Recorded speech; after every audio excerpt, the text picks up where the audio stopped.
I'm going to take a moment to settle into whatever posture is comfortable for you.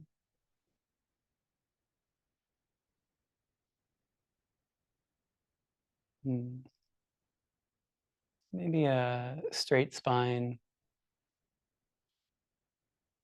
back is kind of upright, the crown of the head might lift up, and the chin might tilt down a little bit. But really, it's whatever position feels good for you. All bodies are different.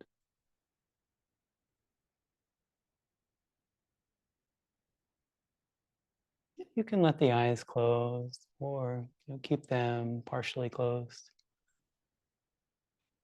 I usually like to sit with my eyes closed, but again, whatever feels good to you.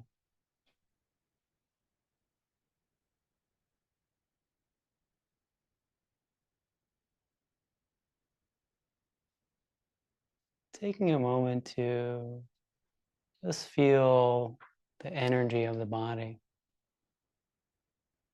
Is there movement or stillness, or maybe there's some tension in a particular part, some tingling or heat or coldness? Just kind of seeing how the body is presenting itself.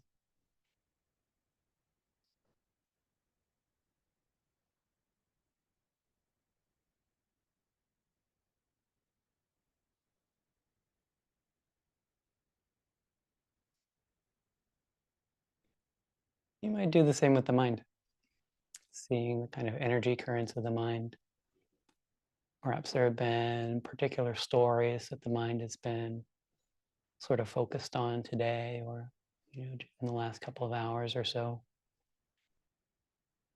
Perhaps there's a flavor of agitation or stillness or peace or mm, sadness or pleasantness or joy or playfulness, or whatever's there.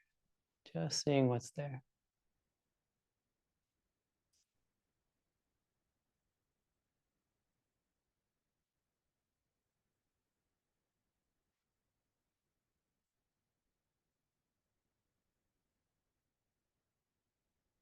And just whatever is there, just maybe really setting the intention to just let it be. Let it be. Pleasant or unpleasant. It can just be. And you know that it can just be because it's just being right now. You don't have to do anything about it.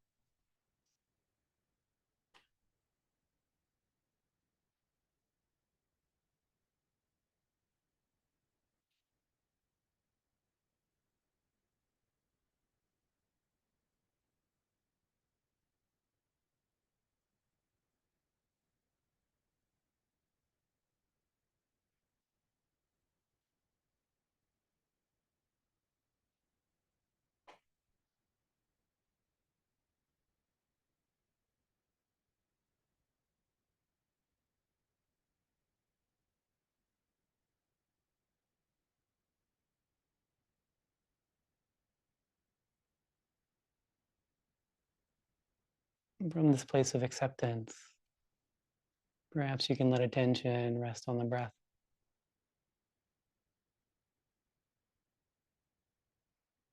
What is this breath like?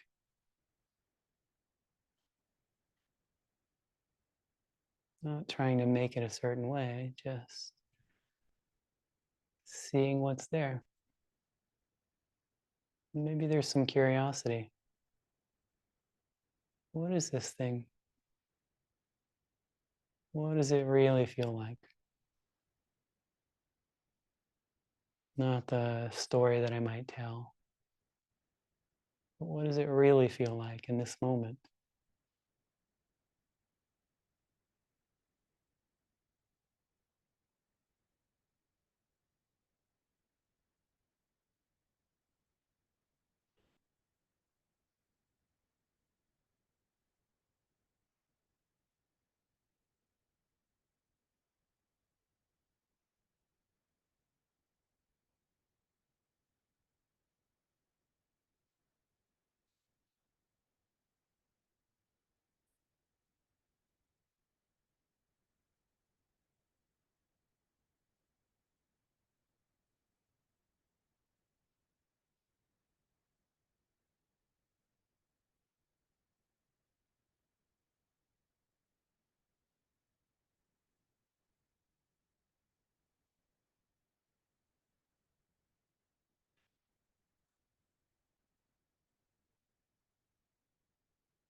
Just settling into this mode of curiosity, of inquiry about what the breath really is.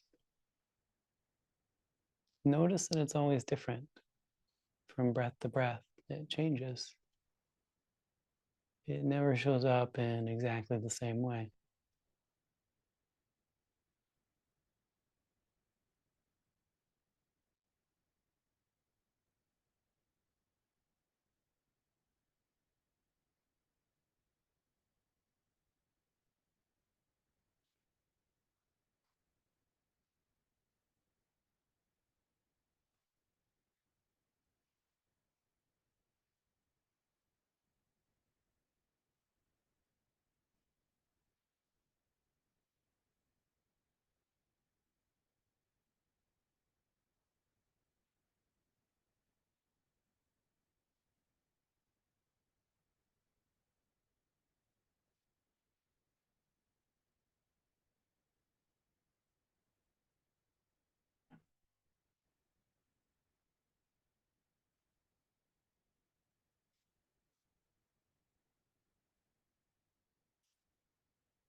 When the mind gets lost in thought, returning to the breath just very gently,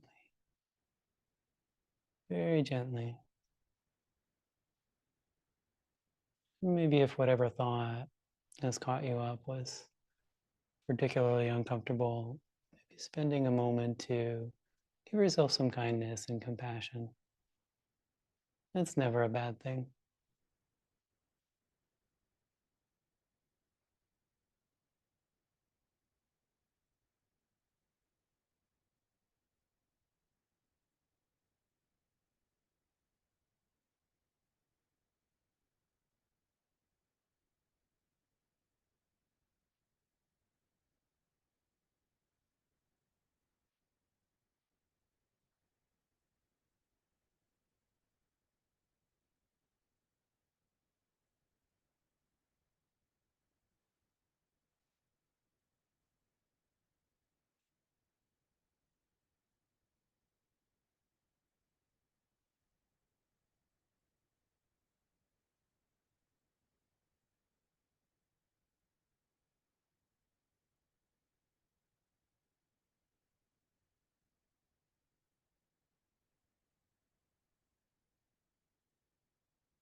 And often when the mind concentrates on a particular object for a period of time, some pleasant feelings might arise.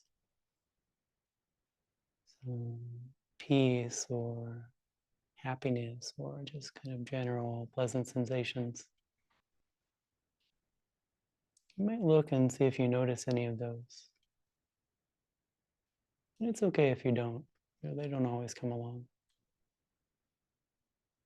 But if you do feel those, it's good to just enjoy those from time to time. The fruits of practice.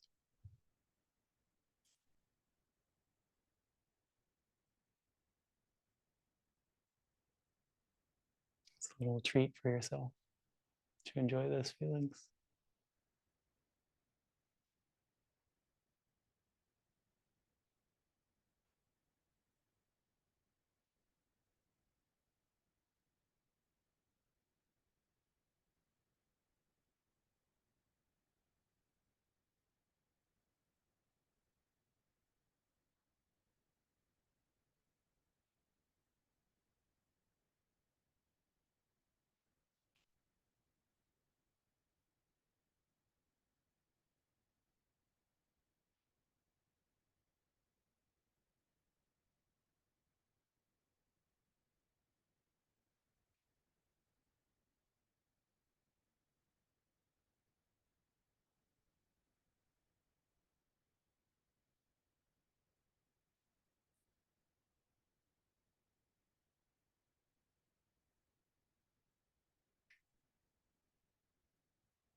Just letting attention rest on the breath. Seeing how clearly the breath can be known. How fully. Looking at all the little details.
Just resting, resting.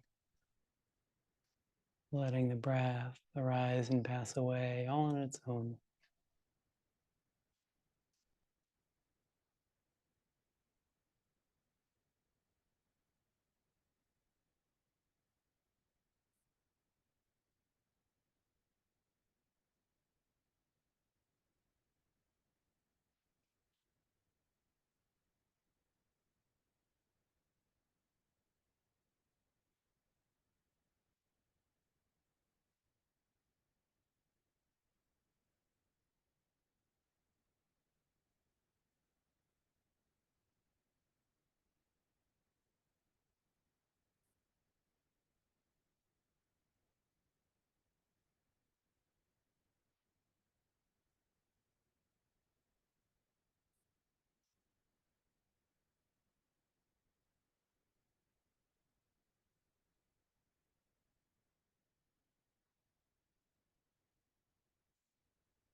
As we bring this meditation to a close, there's something I'd invite you to notice.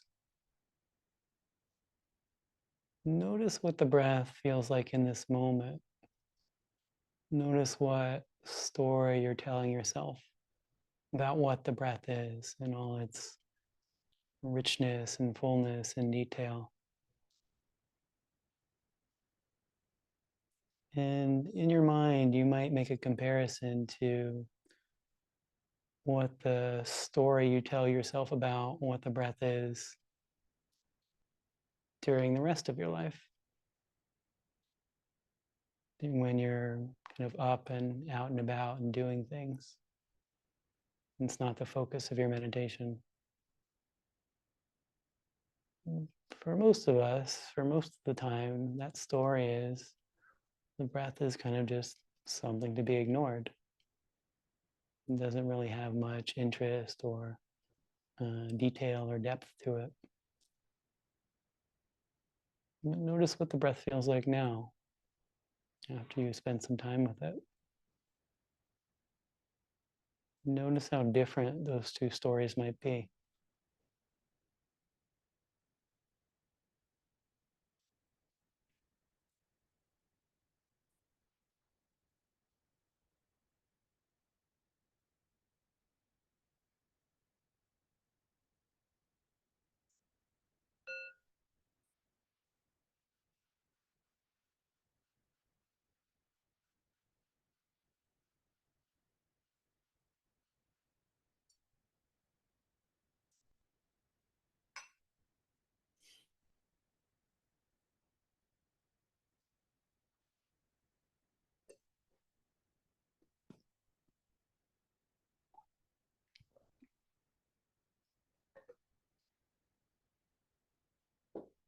If you want to take a moment to readjust and get comfortable again, the body can shift when you've been sitting for a while.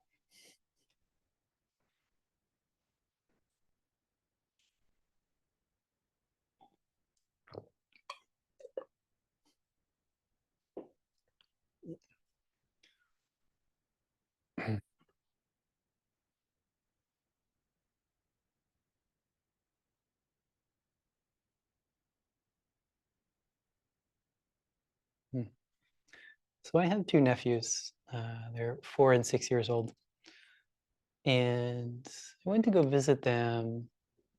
I guess this would have been about 6 months ago.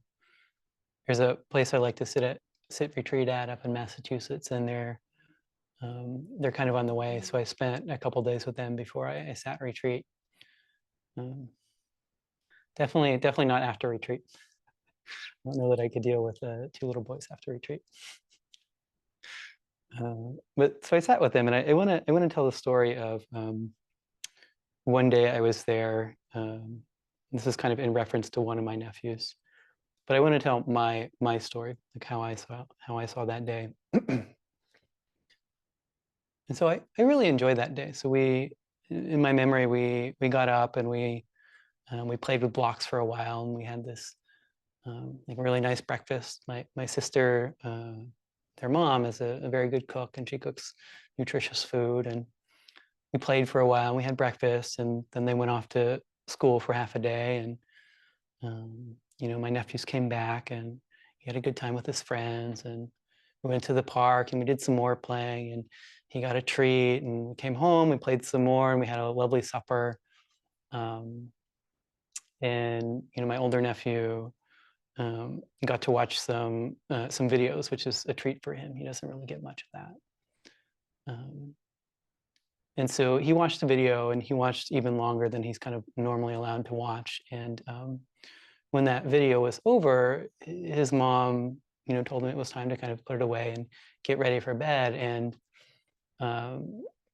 he was having some feelings about that. That was pretty hard for him. He was really upset, and I was kind of talking to him, and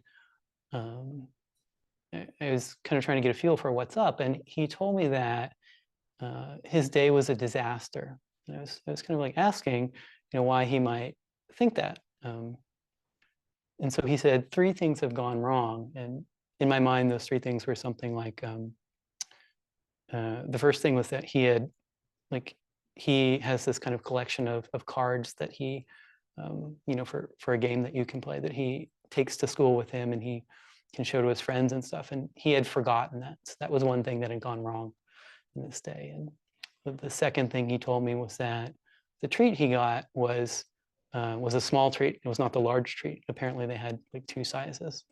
And so this was the second thing. And the third thing that had gone wrong was that he didn't get to watch kind of this extra video that he wanted to watch. And so in his mind, those 3 things made this day a disaster. You know, and I was kind of like gently trying to point out that he had a lot of nice stuff happening that day too, but like he was just not having it. This his day was a disaster, and that moment was really a moment of great connection for me. Like I really, I guess there's often a bit of disconnect between the lived experience of a 6-year-old boy and me. Maybe not as much as one might think, but there was really a lot of connection for me, because I knew that mind. Like I recognized that mind that has told a story so well that it's bought into it, and it like can't be kind of dissuaded. Like that is a completely human thing to do, and that's very familiar to me. He does that, and I do that, and I'm sure you guys do that too. So I want to talk about this tonight. I want to talk about this kind of facility we have for storytelling. You know, the Buddha spoke about this function of mind that he called sanya. And sanya is a Pali word that's, I think it's most often translated as perception, but I will say that's not my favorite translation. It's also translated as conceptualization, which is a little better, I think. And what conceptualization is that, you know, if we look at direct experience, what that is this this kind of fire hose of sense data, you know, sight, sound, taste, touch, smell, and thought. And what sanya is sanya is a way to kind of reduce that flood of information. It takes some portion of experience and says all this stuff is kind of a one thing, right? So like you hear a bird and you hear bird call, but that bird call is the product of sanya. What experience is like these many kind of individual pieces of sound, these like different notes at different volumes, and the mind kind of takes those all together and says these are one thing. This is bird, right? And this is the process of sanya. And we're doing this all the time, you know, essentially, as long as there's consciousness, as long as there's you know, sense data appearing, the mind is doing this process of sanya. So right now, you know, for me or for you, the mind is kind of taking in all of this this visual data, and it's you know, this is so much information with this. There's something on the order of like 100 million receptors in our eyes, and that's just far too much to deal with individually. And so it breaks that into color and shape and line, and it puts those pieces together too, and it does sanya on those pieces. And you know, from this sort of like oval shape here, and you know, more ovals and this kind of rectangle thing, it creates a face, right? And it does this process on everything we do, and that's how we build the world. That's how we go from just the sort of raw sense data to I am sitting here listening to Stephen talk. You know, that's how we get the story of what's happening.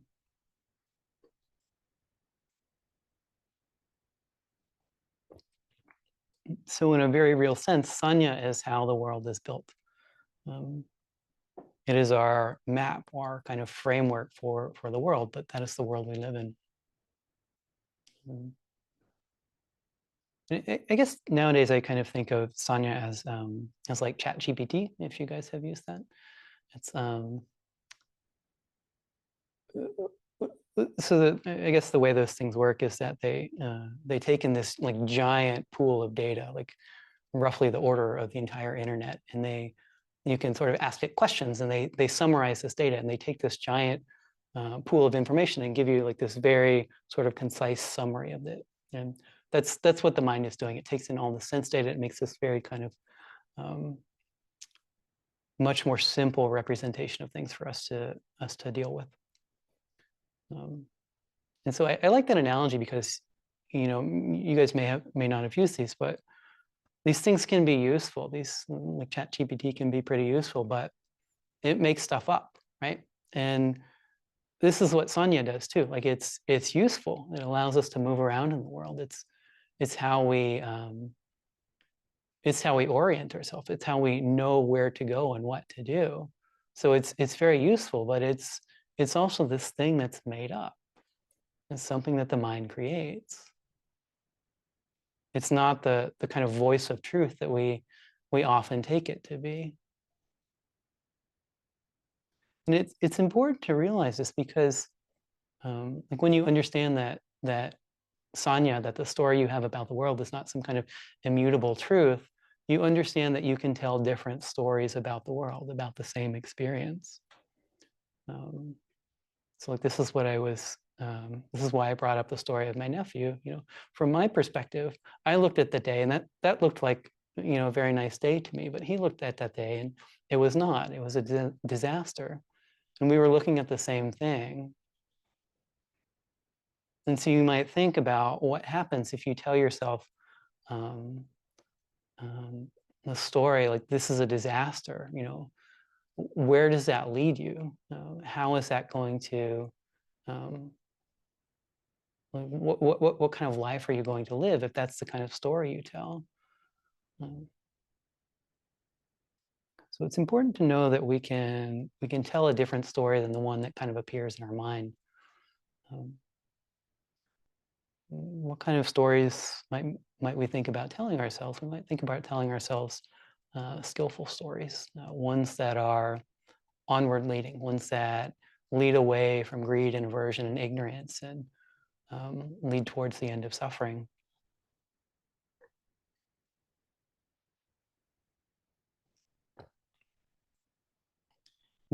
I want to make something clear. Like I'm not, like I'm very definitely not saying to kind of lie to yourself about what's there. When I say like tell a different story, you know, that's not in any way helpful. And I say this as someone who's spent a lot of time lying to himself. Like what that does is like when you lie to yourself, you're telling one story, but part of you is telling another story. And so, you know, you've got the conflict from the first story, whatever kind of suffering is around that. But then you just onto that, you add confusion. Like you have this kind of, you have two stories going on at the same time and you just make things worse. So it's never helpful to lie to yourself, but like the idea is that, you know, if your story is that this glass is half empty, you can tell yourself a different story, a completely different story, that this glass is half full.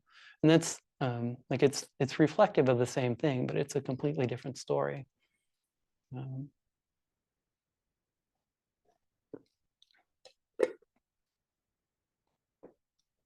And so, for example, you know, if somebody comes at you with some unkind words or something of that nature, it would be easy to tell yourself the story that, oh, this guy is just a jerk or whatever. And then, you know, that might lead to anger. But you can tell yourself a different story. You can tell yourself a story of, oh, this unkindness is coming from a place of suffering. And that might lead to compassion for this person. And you're looking at the same kind of reality. You're just kind of framing it differently. You might kind of notice somebody that has something that you want, some house or a partner, or promotion or something like that. And one story you could tell yourself is one of jealousy. Like that person doesn't deserve this. I deserve this. Another story you could tell is that acknowledging that this person has whatever this thing is, but finding gratitude for what you have. I find myself coming to that like pretty often, this notion of gratitude for what I have. Like just the reality of being a person who lives in 21st century America. We have this like unprecedented material abundance, many of us do at least. We have things that would have been considered magic just a century ago. You know, this like device that we have in our phone that you can just like poke at it, and 20 minutes later, food from like 100 different countries will show up at your door. It's literally magic. Well, there's always things to be grateful for. You probably had the experience of boredom, and you know, you can tell yourself a story about you know, how this is not very good, and you know, maybe that kind of leads to a negative self-reflection in yourself. Or you could tell a story about the kind of little joys that are always there. You know, the flowers that are blooming, the kind of small pleasant sensations. You just tell a different story. You might look out at the world and see suffering. Many people do that, and it's the easiest thing in the world to tell a story of despair at that, or of anger. But you can also look out at that same suffering in the world, not pushing it away, not denying it, not papering it over, and notice too the kindness that arises in the world in response to that suffering. The people who see and help and try and make the world better.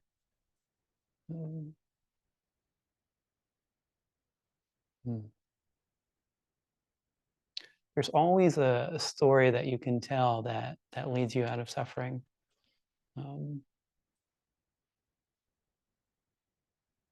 Stories are power. They define our world, and they are the world that we live in. And so if you notice yourself suffering, a story is being told here, and it's a story that's being told that leads you into suffering. And there's always a story that leads out. And if you change that story from one of suffering to one that leads out of suffering, then you change your world in a very real way. I think the misconception we often have is that, you know, a story is just kind of a film over objective reality or something like that. But no, the story is the world that we live in. And so if you change your story, you change your world. It's I think of it sometimes as like a kind of magic spell, right? The idea that a magic spell is like some kind of incantation, some words that you can speak that changes what reality is, what the world is. And that's exactly what a story is. If you tell yourself a story where you know, you are suffering, then you are going to be suffering. If you tell yourself a story about you know, joy and love and kindness or gratitude or something else that's skillful and wholesome, that is a story that you can live. And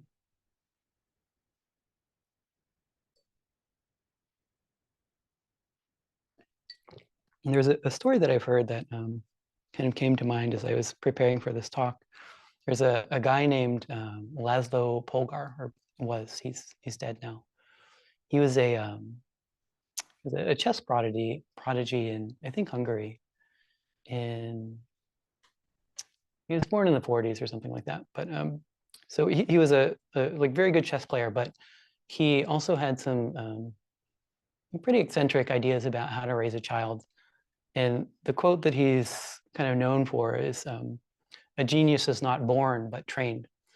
And so what he, like the way he raised his kids is that he gave them this very strong story that they were going to be like very good chess players. That was going to be their kind of path in life. And he started very early and had that kind of very consistently with them. And so he had 3 daughters, and they turned out to be the top ranked female chess player in the world, and also the second ranked female chess player in the world. And the other daughter was something like the 10th best female chess player in the world. And to me, that is a story about the power of story. Just this, like they kind of bent their lives to this pursuit. This is a power of, this is a story about the power of like what one can do with a human life. And there's not anything especially morally good about being a chess player, but I think about this in terms of like what could my life be, or what could your life be if we told ourselves a story that strongly, but a story of how can I be of service to the world, or how can I help others? Like what could we do with our life if we held our story in that way? And I think when we think about the big picture stories, like what we're doing with our life, I think that's what we want to think about. I think we want to think about telling ourselves a story of what we can give to the world, what we can offer, rather than what we do so often, which is telling ourselves a story about how I can take from the world and what I can get, and how I can kind of improve my own situation. The problem with doing that is that if we're always telling ourselves stories of, what can I take, or how can I make my situation better, that's coming from a place of not having enough, or feeling like you don't have enough, place of I lack of this. And if that's what we're always telling ourselves, that's what our life is like. We're always lacking something. We never have enough. But if our story is one of what can I offer to the world, that comes from a place of abundance, from a place of having enough, of I am okay, what can I give to you? And if that's the story we're always telling, then that's what our life is like. I have enough, I am okay, what can I do for you? And that's how we want to live. Like, no matter how much you get, no matter how like comfortable you make yourself with your like things and status and stuff, that's not what we want. Like we don't want that feeling of lacking, of I don't have enough. We just want to feel safe and okay. And that comes about by telling a story of what we can give to the world.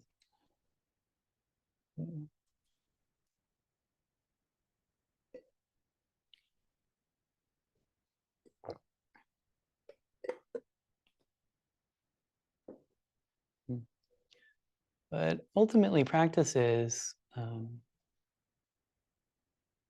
it's more than just kind of seeing the emptiness of our unskillful stories so we can, tell better ones. That's part of it, and that's definitely very good and skillful. But the sanya, the stories that we tell, it goes very deep.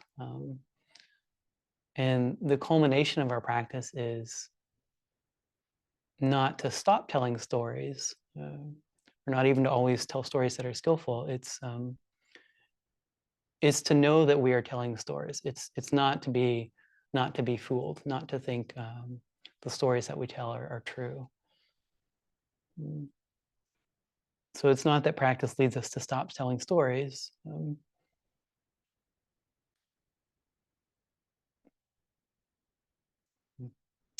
Yeah, I don't know if you guys have practiced in the Zen tradition, but they have a saying: "Form is emptiness, and emptiness is form." And this is where practice leads us. So form being the story, the structure that we put around the world. When it's said that form is emptiness, this is that realization that we see through the stories and we see them for what they are. But the other half of that equation, the saying that emptiness is form, comes when we see emptiness very clearly and fully. We see that too is a story. That too is a kind of understanding of what the world is. And so where practice leads us is to hold both of these. It's to tell the story, to put the form around the world, but to know that it's empty, to know that it's not some kind of inherent feature of the world. And when this understanding kind of flowers, life takes on the quality of the dream, right? So a dream has structure to it. It has form, it has motion, it has a story and narrative, but it's not anything solid. It changes. And when you know it's a dream, you're not, the dream can be pleasant or unpleasant, but you're not attached to the outcome in the way that you're attached to the stories that one might tell about this world. I have a reading that I want to share, or part of a reading. I started a book. I say started. I've made it as far as the preface, but the reading that I want to share is part of the preface. But I read a review of this book, which is why I wanted to read it. So this is Solitary Confinement by Christopher Burney, and it's an autobiographical account of this guy's time. So he was a British spy in World War II, and he parachuted into Germany, and his contact kind of betrayed him. He was captured pretty quickly, and this is a story of his time in like 18 months in a POW camp. And the reason I wanted to read it from the review is that he found his way to a place of peace and love and contentment with his experience by the time he was done there. And I really wanted to understand like how his like the path his mind took to get him there. And so I started the book, and I found this kind of lovely passage that I'll share.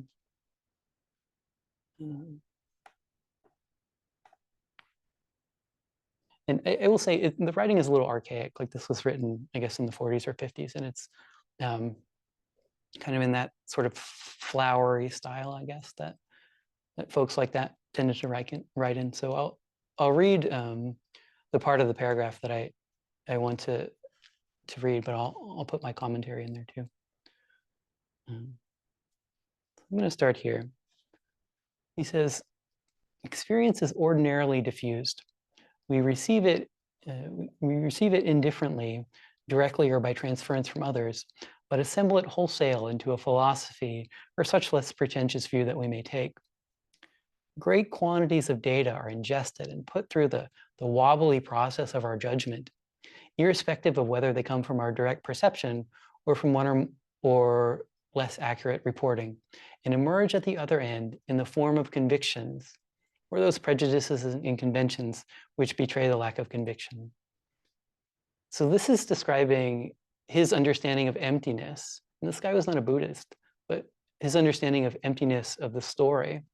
Like, so he's talking about sanya here. He says, and we receive it indifferently or by transference from others, but assemble it wholesale into views or convictions. And this is what we do. We take in data from the world and assemble views and convictions about what things are and how they should be. And so he goes on, he says, above all, so it goes, we must know where we stand, see reality through unblinkered eyes, and with our knowledge that humanity is imperfect, be forever on our guard against our fellows. So he's saying this is what the world tells us to do. We're supposed to have some kind of structure to reality, and this makes us need to be on guard against people because we have something to lose. This next part is my favorite part. He says, my small direct experience leaves me cloudy about reality and convinced only that all these things are nonsense. So he's saying that this is him seeing emptiness.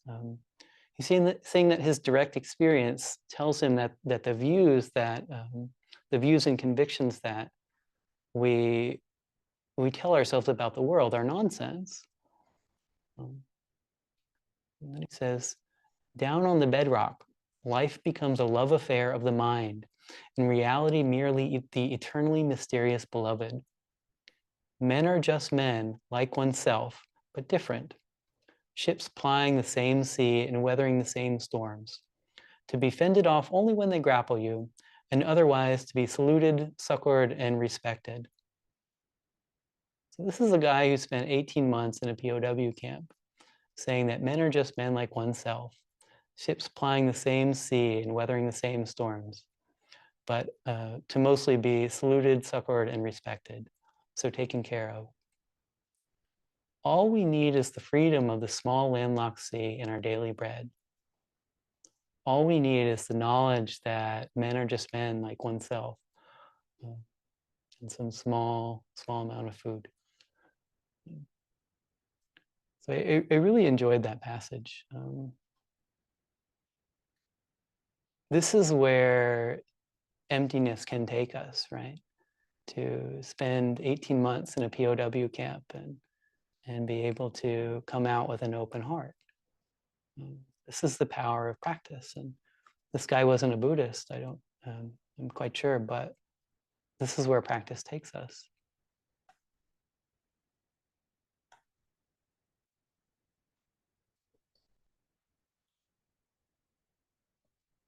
That open heart is the natural response of letting go of the story. The story is what tells you that you need things, that you need the world to be a certain way. And when that's gone, what's left is just an open heart.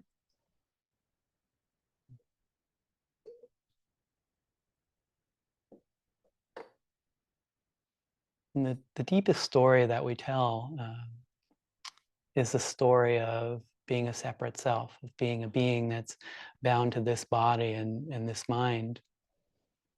And when that can take any number of stories, this thing that feels like a me can be any number of things. But when that understanding is seen through and the story doesn't need to be told that way anymore, there's really only one story left to tell. And that story is that this being, this expression of this human life is a gift. When experience stops being me experiencing the world or me living in the world, when that me goes away, experience becomes the world experiencing itself. That separate me is not there.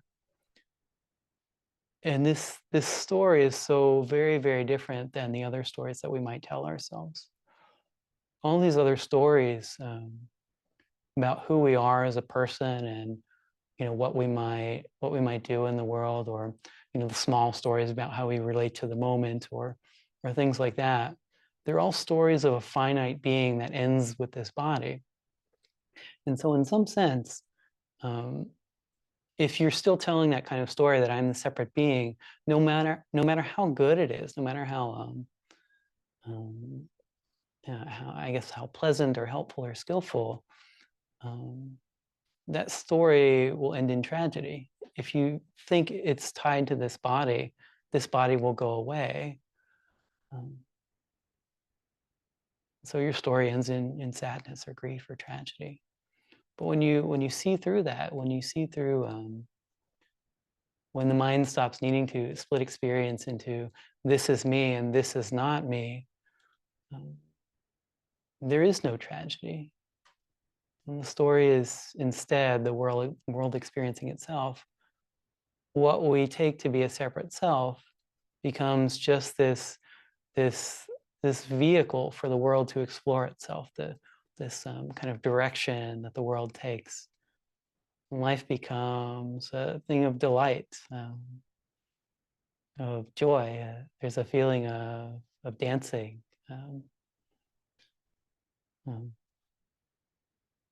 I'll close this talk with a metaphor that's been pertinent to me in the last few months, I guess.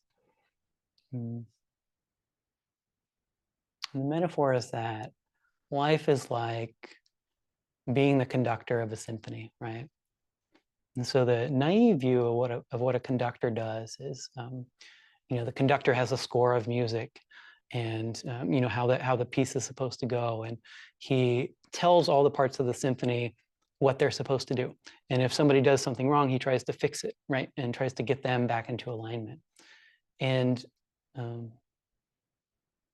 when I came to practice, that's what life felt like to me, right? That was like, I had this idea of what my life should be like, the score, this story about how I should be and how the world should be.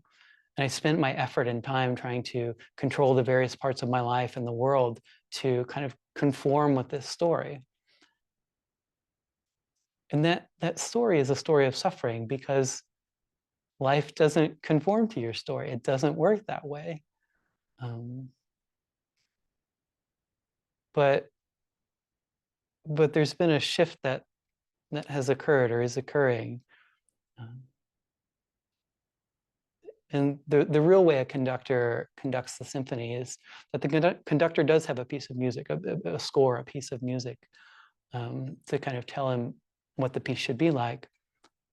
But he doesn't stick to it. He doesn't think it's the end all be all. And if something changes, if the the horns come in too loud or something like that, he shifts the other pieces to kind of make harmony with what's going on. If the audience kind of reacts a certain way, he shifts the direction of the piece to kind of play with that. So like the way a conductor really works, they do have a story. They do have a kind of direction for how their life should go or how the piece should go. But it's something that's completely fluid. Like it's not something that's stuck or solid. And this is how we can live life. We can live life from this place of, yes, I'm telling these stories about myself and how the world should be, but they're not fixed. They're not some kind of inherent feature of the world. We can just live life based on what's there and tell the story based on what's there rather than what we think it should be. And I really like that analogy, because the question becomes, like, what kind of beautiful music can you make with your life, right?